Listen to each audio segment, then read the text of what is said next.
I've talked to many scientists, engineers, policymakers, and I'm just completely convinced that if you decide to provide for students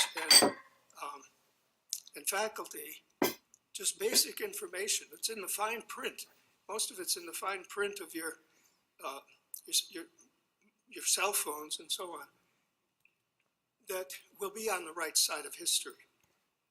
People I talk to say, people in responsible positions whose organizations have not yet come around to getting over the feared stigma of being like tin hat people. People are saying the dam of denial has a lot of cracks in it. It has some big cracks with recent research, and pretty soon the dam is going to break, as it has with asbestos, PCBs, lead, mercury, and so on. My goal is to foreshorten the process of that you have to go through, where some product comes into society, it's very useful, then the health effects are discovered, there's cover-up, there's denial, there's more research, and finally there's acceptance and correct policy. So I come at this from a different position. Thank you, Mr. McGee. I appreciate it.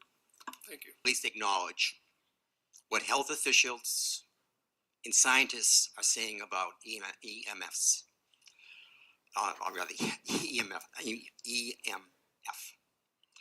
We know that the EPA, Academy of Pediatrics, the American Academy of Environmental Medicine, World Health Organizations, and hundreds of other researchers in the field say that too much radiation can affect your health. There's no denying that.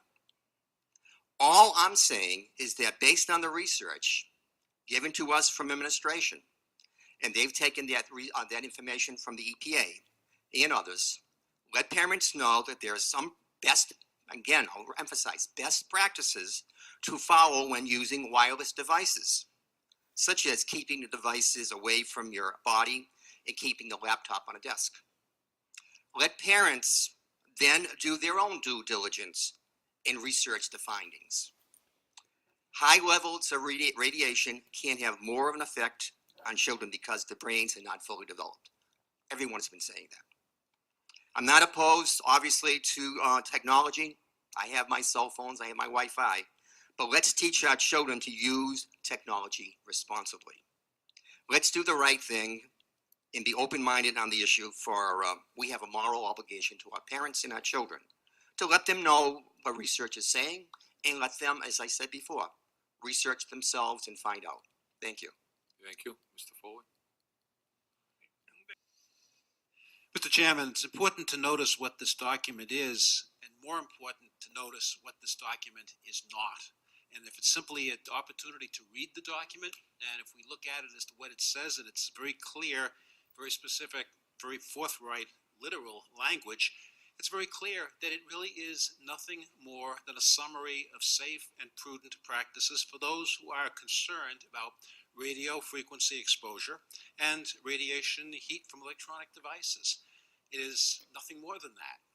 It's a document that states, in fact, very clearly that the EPA, the FCC, have certain suggestions for those who are concerned about radio frequency exposure. The document indicates what those suggestions are. Further in this document, which was prepared by our school administration for the Standing Committee on Teaching, Learning, and Student Supports, so it's a document that comes from our own staff in terms of what they considered an appropriate response to our standing committee. The phrase is very clear: if you are concerned, you can take these simple steps to reduce exposure to RF, or radio frequency radiation. To make that point even further clear, further down in the document, it's a simple statement that if you are concerned about radiation or heat, another topic, from electronic devices, follow these guidelines.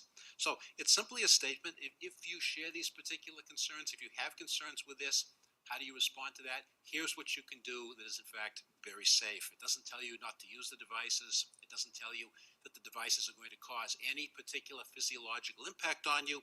But for students who are concerned, families that are concerned perhaps, and the students have picked that specific concern up, what's their best approach to take? They have certain guidelines. They can follow those.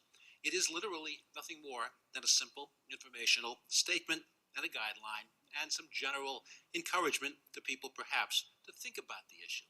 So you read it and it indicates what it really is, and it's simply a statement of very clear guidelines for students to consider. If they're concerned about these as issues, it doesn't even tell them that they should be concerned. But for those who are, we're helping them to realize how to translate that concern into practical, prudent, behavioral approaches that enable them to use the phone in a very careful and prudent way, but continue to use it so it doesn't pose a particular problem. Mr. Chairman, I think if we look at this and what it is, what it tries to do, a service to students who have this particular concern, it is nothing more than that. It's a matter of simply posting it on our website and a matter of making it, as our language indicated from our motion, to share it with students. How that's done might vary from school to school, and frankly, I think it'd be probably more likely to reach the students if it were simply posted in a prominent location in the school and kept up for long enough time that the students would see it. Probably wherever students would see individual notices about the events and activities in their school that would be of interest to them.